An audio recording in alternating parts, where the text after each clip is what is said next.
hadith of the Prophet ﷺ. 1,400 years ago, the Prophet, peace be upon him, said, the Dajjal, from the time of Adam till the end of time, this entire world, he said, there is no bigger trial, fitna, than the trial of Dajjal. Before the Dajjal could come, at the moment the Dajjal is tied up somewhere. He's tied up somewhere, he's not allowed to come out yet.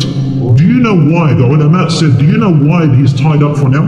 Because a road, a path is being prepared for him to come, so that he can be accepted immediately. Alright, and I'll tell you how he's going to be accepted and why. And it'll make sense, inshallah. The Dajjal is the one-eyed, the liar, the deceiver. For him to deceive the people so good and to be the biggest trial, the people would have already gotten used to deception already.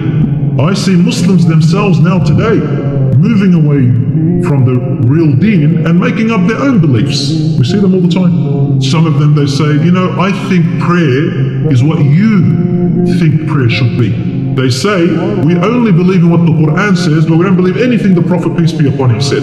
They're called the Quraniyun, the Quranites. You know what they do? They bring you the verse about salat, and they say, well, the Quran doesn't say exactly how to pray, so we get to make up the way we want to pray. Do you understand? Because with the Quran, if you just follow just the verses, because the verses, they're just like headings, and the Prophet Muhammad explains them. But what I'm saying is, there is a time when even some people who dress like imams will make you believe in a different religion than Islam, and I will call it Islam. So it's deception.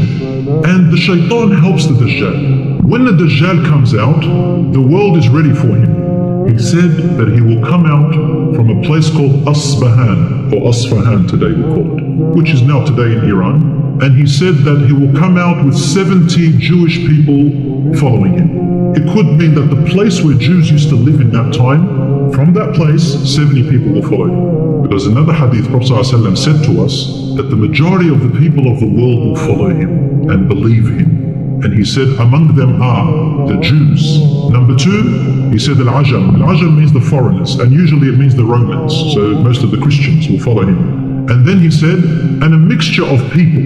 Among them are the uneducated, nomad people, desert people, who don't have much education. And subhanAllah, I'm just quoting the hadith, he said, and also a lot of women will follow him. Which is quite interesting to tell us, because in the social media today, social media world, isn't it a really fake world? So much filters, so many people who think that by getting so many likes that they're somehow important now.